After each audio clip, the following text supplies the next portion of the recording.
Chris Mano is a commercial airline pilot, 29 years of experience, and he's here to offer his perspective on this Trans-Asia crash and the video we just saw. We've all seen. All right, Chris, the pictures in the video are quite dramatic. What does that video tell you, if anything?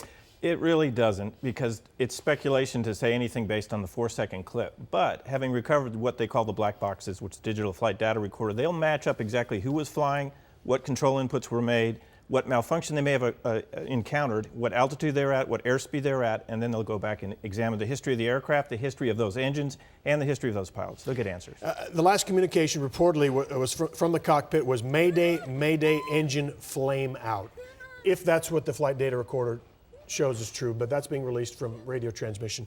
What does that mean? What was happening? In that case, that aircraft lost an engine, but every aircraft, including the ATR-72, has had a long history and a certification with one engine. So it should have been able to accomplish that maneuver if it was done correctly, if the aircraft was operated correctly, weighed the way it should have weighed, and had the correct airspeed and the control response. Let me ask you something. I know jets can fly 3 hours, up to 200 miles with one engine. Is takeoff different? Is it more different? If that engine flamed out right as you're lifting off, does that complicate things? No, because at that point, you are certified to fly on one engine, and that aircraft is fully capable of doing that. If it's operated correctly, and if it weighed what it was supposed to weigh, and if the speed was what it was supposed to be. This will all depend on what the control inputs were and what they encountered. Would one engine make this plane, it's a propeller plane, would it make it do that? It should not. It should not. In the correct control input, you'll have a lot of adverse yaw from all the power on one side, but then you use rudder to counteract it. The correct control input makes this a controllable malfunction, and it happens a lot, and this isn't the result. The only other thing I can get from this is that the landing gear had been retracted. Is that an automatic function? Right? No, it's not automatic, but it would tell that they had time to at least do that, and that is a correct response because of the drag. All right.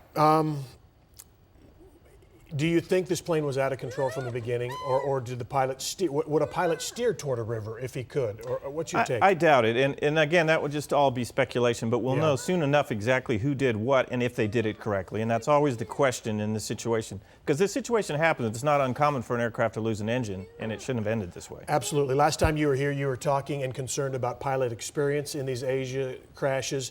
This pilot had about 5,000 hours flight time, co-pilot about 7,000 hours flight time. That's fairly low time. Is it? Okay. And it's really not a high level of experience. And they don't have, in that part of the world, the experience and the level of infrastructure we have with an FAA, NTSB, all the things that we have that have made our last 70 years a learning curve that they just don't have. How about this plane itself? I'm going to look at it. ATR-72 600, brand new. They got this plane last year, 2014. Was inspected January 26th, last week. Does that plane have troubles? Well, it does not. It has a pretty good history, and it's a workhorse of that type of regional flying that they do.